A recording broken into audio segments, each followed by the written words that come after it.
Like Kenny Rogers once said, you got to know when to hold 'em. You got to know when to fold 'em. Hey there, everybody. Welcome to episode number 622 of this here electronic engineering podcast called Amelia's Weekly Fish Fry. Brought to you by eejournal.com and written, produced, and hosted by me, Amelia Dalton. My guest this week is longtime friend of the show, Ethan Plotkin, CEO of GDCA. Ethan and I are chatting all about proactive obsolescence management. We discuss the biggest challenges in terms of obsolescence for OEMs, the benefits of working with legacy equipment manufacturers, and the ramifications of negative and positive case studies for obsolescence management. So, without further ado, please welcome Ethan back to Fish Fry. Hi, Ethan. Thank you so much for joining me. Thanks, Amelia. It's great to be here. Sure thing. All right. So, first off, tell my audience a bit about what GDCA is all about. Thanks for asking. GDCA is a legacy equipment manufacturer. So we are an LEM for discontinued computer cards. So we're not an OEM of those cards, right? Those are the companies that originally designed those cards. We're actually an LEM. So we partner with those OEM companies, and then we will take over the production line, repair, manufacturing, sustainment of those cards so that they are spared the extreme activity to support those cards for those very few customers who just cannot yet, or maybe even ever, move to the latest and greatest cards. Ethan, we're talking about unlocking OEM potential by mastering legacy support. So first, what do you see are the biggest challenges for OEMs in this arena? I think their biggest challenge is really around their mission, right? Sustaining low volume, sporadic demand products that have a lot of touch, a lot of sustaining engineering required. That is antithetical to their core mission, which is introducing latest and greatest new designs and producing a lot of them for a lot of different customers. So it really is a conflict in mission. The impact on that then becomes the challenge of OEMs to allocate very valuable and scarce resources to this lower volume aspect of their work.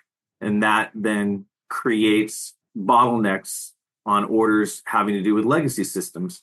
For example, maybe a typical order when it has the right level of attention from leadership, like business as usual attention of the core products, those orders might crank out in 60 to 90 days. But because of the start, stop, and resource scramble for parts for older, low volume products, those orders typically, and it's not unusual for them to go 9 months or even a year because the OEMs are not as practiced at doing those as they are of the latest and greatest products. That makes sense. Now, Ethan, negative case studies can play an important role here, right? So, what kind of ramifications are you seeing when it comes to negative case studies? We're in business to resolve the dilemma that OEMs face, right? So, do they cut companies off of old products and protect their bottom line? Or do they continue sustaining those products? It's good for customers, but not so good for their bottom line. Now, I think that if you're looking for negative case studies, you kind of see it on both ends of those spectrums, right? You're kind of darned if you do and you're darned if you don't. So what we're all about is offering alternatives that are attractive, then basically cut them off or keep going. So I think there's one in particular that I had in mind. I recently talked about it at my TED Talk at Vita's Embedded Tech Trends Conference in San Antonio, was about a company that really cut off the customer, completely cut them off. The customer was a Navy customer. And then the OEM, they basically transferred all their residual stock over to a distributor so that they could really, truly get these products out of house so they wouldn't be distracted by them again.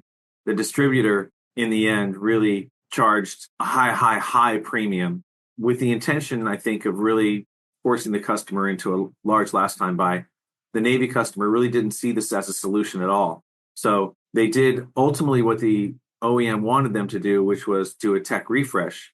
But in the end, the one engineering spec that I didn't usually see on these types of refreshes was that the OEM who basically left them hanging was precluded from participating in the refresh. So that I think is an extreme, but it does happen. Example of where customers, they do have a memory and they don't forget if they're completely left hanging. It's still fresh in their mind. So in the end, if they do go into a refresh, they're going to go ahead and try to do it on terms that they prefer and they don't want to get left hanging again.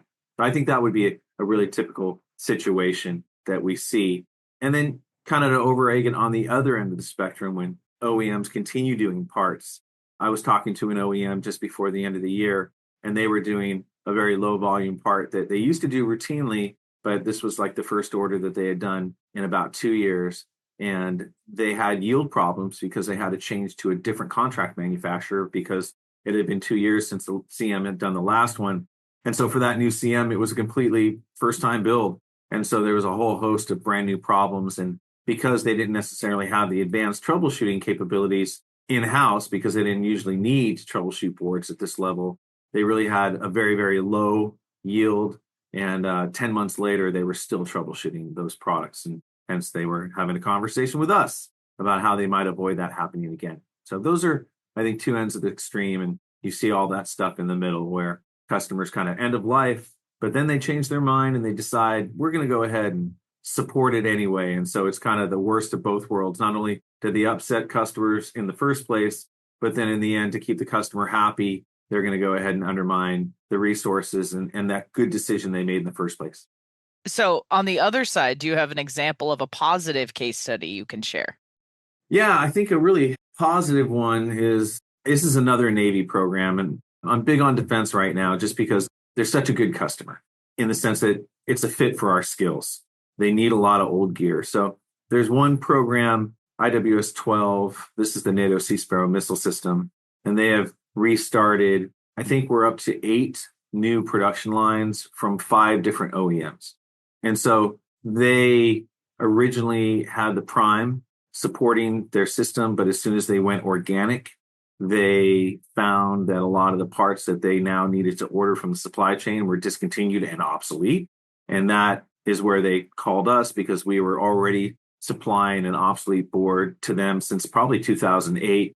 And they came back to us and said, hey, you guys do this one obsolete board. I have another one for you. And pretty much the rest is history. They continue putting out for open bid, hey, can anyone do these boards? And then we continue to kind of come in and partner with the OEM and continue to restart production lines. And so far, they, by my estimate, probably saved about $10 million plus and counting just in deferred costs related to restarting production lines and doing tech refreshes. So, Ethan, what do you think are the biggest advantages of working with LEMs? It depends on who you're talking to. So I think that LEMs really work with two parties. One, the OEMs, the embedded OEMs who design the boards. And for them, I think I've probably waxed on philosophical and poetic around the advantages there, around helping them focus on their core, helping them really differentiate themselves from their competition so that, when they talk to a customer and say, hey, you're never going to get left behind by us, that truly is differentiating.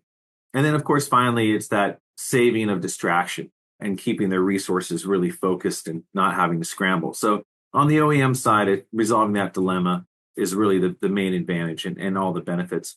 On the customer side, I think the real advantage of working with an LEM is that it provides an alternative to last time buy or tech refresh, not only around the technical piece, but as much as we are good at sustaining engineering and keeping old electronics alive, we are really good at advocating for customers in ways that they're not that good at.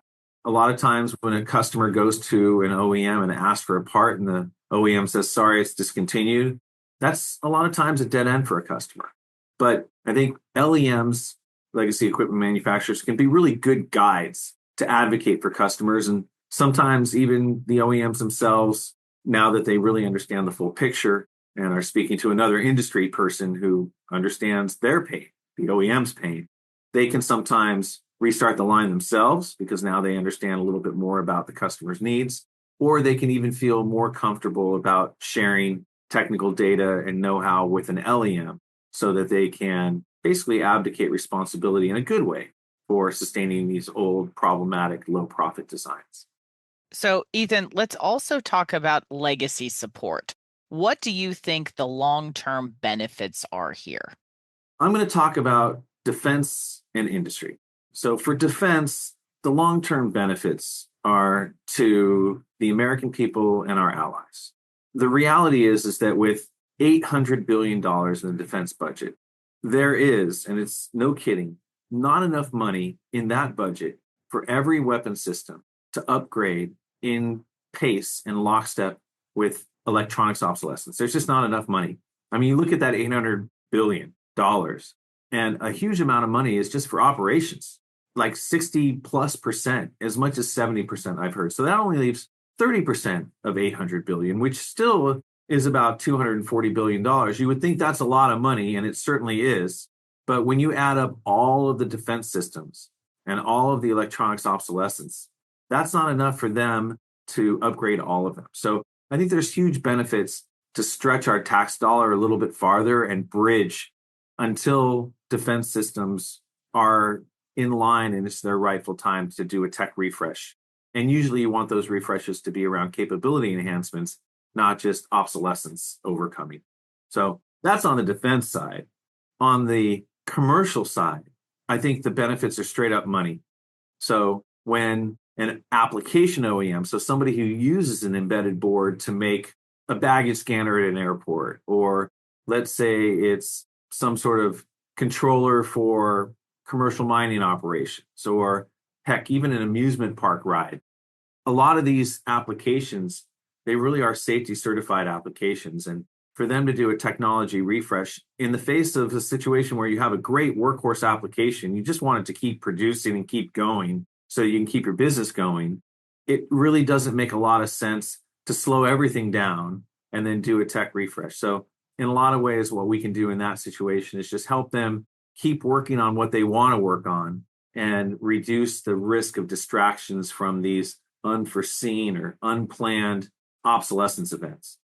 And on the same side, then, what we do is there's value in that service for application OEMs. And that is how we make embedded OEMs whole for making available technology to us so that we can partner and do a smooth and graceful transition from them to us, keeping them happy. So indeed, their customers are positioned to come back to them for upgrades because they got really well and truly serviced by them.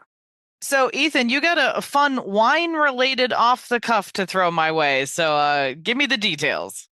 Got me on wine. So between Christmas and New Year's, my wife and I went down to Paso Robles, which is on the central coast between San Francisco and Los Angeles. And I went to school down there at Cal Poly and go Mustangs, Cal Poly alum. And it was really nice getaway to get down there. And it's an amazing volume and great quantity of wineries down there. I would say it's absolutely as fun as Napa or Sonoma or a lot of the North Bay.